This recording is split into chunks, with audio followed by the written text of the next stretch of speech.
सोने के नाक वाली बेटी। किशन और उमा की शादी को 10 साल बीत चुके थे, पर अब तक उनकी कोई संतान नहीं थी, इसलिए वो दोनों उदास रहते थे। एक दिन वो दोनों देवी के दर्शन करने पहुँचे। हे देवी माँ, मैं कितने वर्षों से आपसे बस एक संतान मांग रही हूँ, कृपा करके मुझे एक संतान दे दीजिए देवी माँ। तभी वहाँ एक साधु आया। जय भवानी, इस बार इस देवी माँ तेरी मनोकामना अवश्य पूरी करेगी। तुझे जल्दी ही संतान प्राप्ति होगी। देवी माँ की कृपा से तुझे एक अद्भुत बेटी होगी, जिसकी नाक सोने की होगी। हाँ, सोने की नाक। ये लड़की अद्भुत होगी, अपार शक्तियों के साथ जन्म लेगी। ये लड़की जिस भी चीज को नाक लगाएगी वो सोने की हो जाएगी।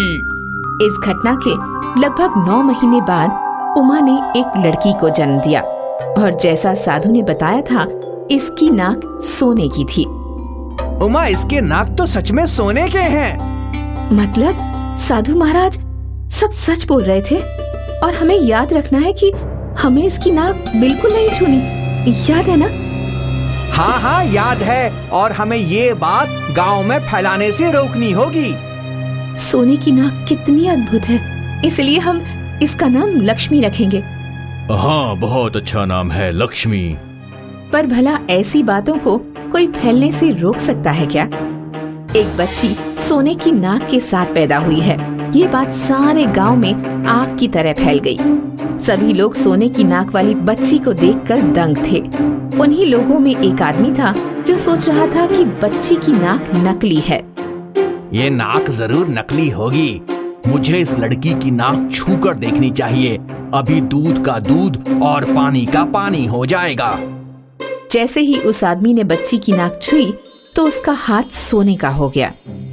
ये क्या, मेरा हाथ? हे भगवान, ये लड़की देवी नहीं चुड़ैल है कि जिस किसी को भी अपना नाक लगाएगी वो सोने का बन जाएगा।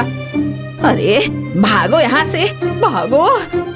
इस घटना के बाद सभी लोग इस अद्भुत बच्ची से डरने लगे। लोग तरह तरह की बातें बोलने लगे। किशन और उमा का गांव में रहना दुश्वार हो गया था, इसलिए एक रात उन लोगों ने वो गांव छोड़ दिया। उमा और किशन उसी देवी के मंदिर पहुँचे। हे देवी माँ, ये क्या हो रहा है? आपकी कृपा से मिली इसी बच्ची को लोग चुड़ैल डायन बोल रहे हैं। अब आप ही कुछ कीजिए। तभी वो साधु बाबा वहाँ वापस आए। मुझे पता था कि ऐसा ही कुछ होगा, इसलिए मैंने तुम दोनों को चेतावनी भी दी थी। तो अब हम क्या करें बाबा? साधु बाबा ने अपने जादू से एक नकली नाक बनाई। ये नाक अपनी बेटी की नाक पर लगा दो, इससे उसकी अद्भुत सोने की नाक किसी को नहीं दिखेगी। और हाँ, अपनी बेटी को सद्गुण देना, उसमें दया करुणा की भावना तो पहले से ही है। बस उसे ये जो वरदान मिला है वो लोगों की हितकारी के लिए इस्तेमाल करना। साधु बाबा ने जो नाक दी थी वो उमा ने लक्ष्मी की नाक पर लगा दी, और जैसे साधु बाबा ने बताया था वो बचपन से ही दूसरों की मदद करने लगी। बाबा, वो बूढ़ी औरत कितनी गरीब है, मैं उनकी कुछ मदद करना चाहती हूँ। किशन ने लक्ष्मी को एक सिक्का दिया और फिर लक्ष्मी ने वो सिक्का अपनी नाक से छुआ तो वो सोने का हो गया। फिर लक्ष्मी ने उस सोने के सिक्के को उस बूढ़ी औरत को दे दिया, जो सोने का सिक्का पाकर हड़बड़ा गई। बाबा, मेरी नाक से छूकर हर चीज सोने की क्यों हो जाती है? क्योंकि तुझे देवी माँ का वरदान मिला है। तो हम हर चीज सोने की करके अमीर क्यों नहीं हो जाते? ये वरदान तुझे गरीबों की भलाई करने के लिए मिला है बेटी, और अगर ये वरदान खुद के लिए इस्तेमाल करेंगे तो हम स्वार्थी नहीं हो जाएंगे क्या? और स्वार्थ और लालच बहुत बुरी चीज है बाबा। इसलिए बेटा, ये वरदान तुम बस दूसरों की भलाई के लिए ही इस्तेमाल करना, हमेशा ऐसा ही करना। जी बाबा। लक्ष्मी अक्सर गरीबों को सोने का सिक्का या चीजें देकर मदद किया करती थी।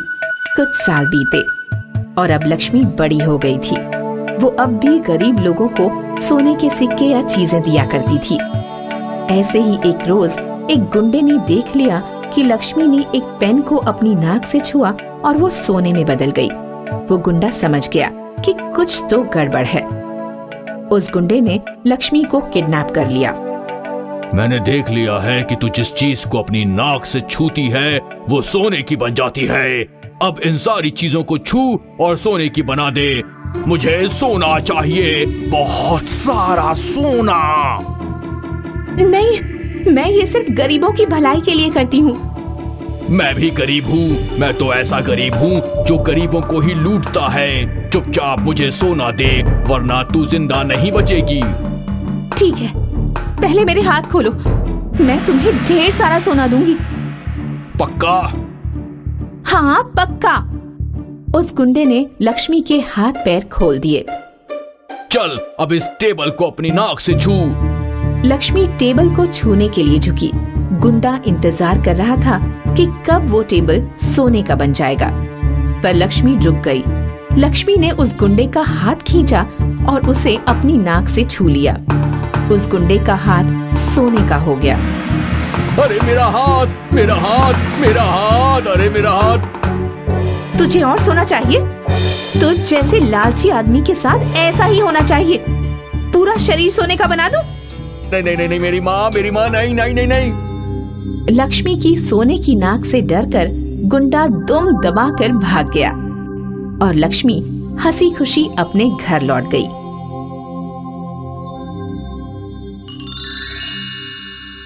किशोरीलाल बहुत ही रईस था। उसके पास बंगला, जायदाद और कई व्यापार थे। ये सब किशोरीलाल ने अपनी मेहनत से बनाया था। किशोरीलाल का छोटा भाई बलदेव था। बलदेव अक्सर कोशिश करता था किशोरीलाल की सारी जायदाद उसकी हो जाए, इसलिए वो अपने भाई के साथ बहुत ही मीठा व्यवहार करता था।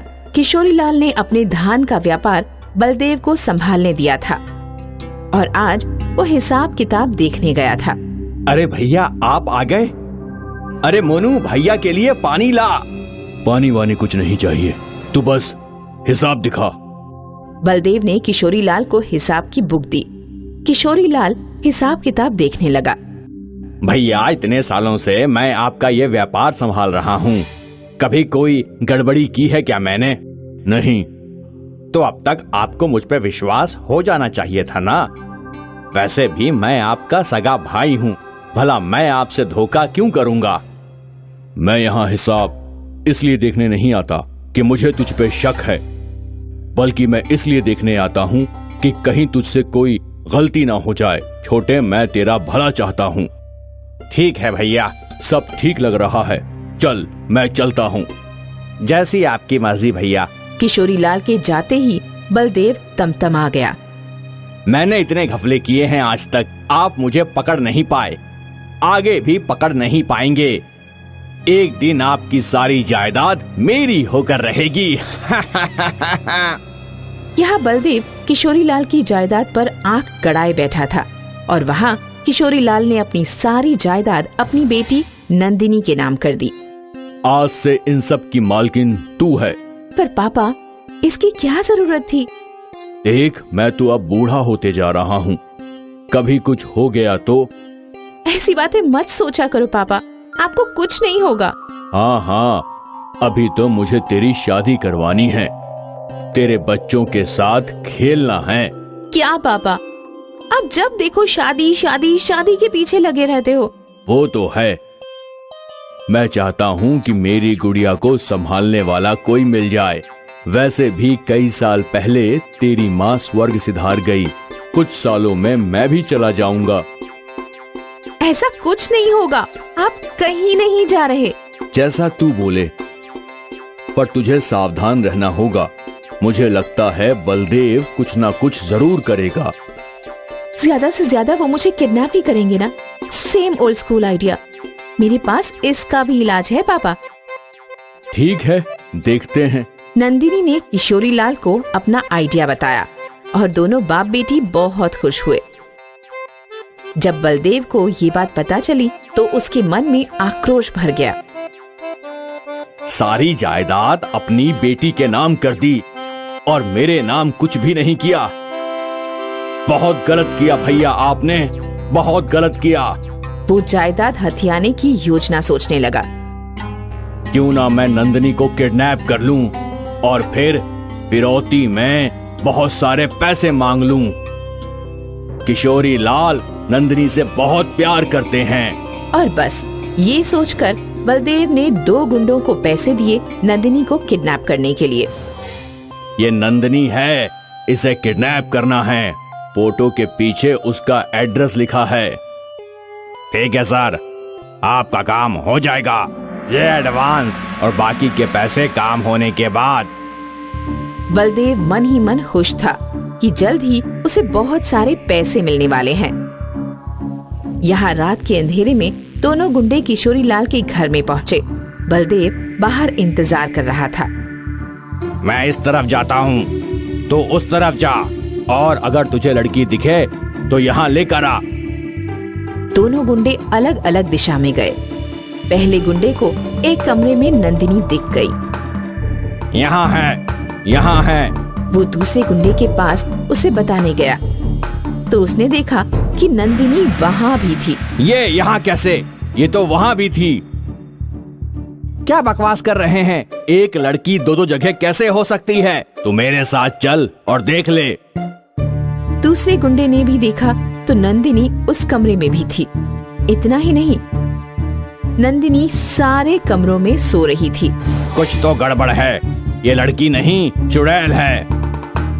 हाँ भाई, निकलते हैं यहाँ से। दोनों गुंडे घर से खाली हाथ लौटे। क्या हुआ? लड़की नहीं मिली क्या? वो लड़की नहीं, चुड़ैल है। क्या?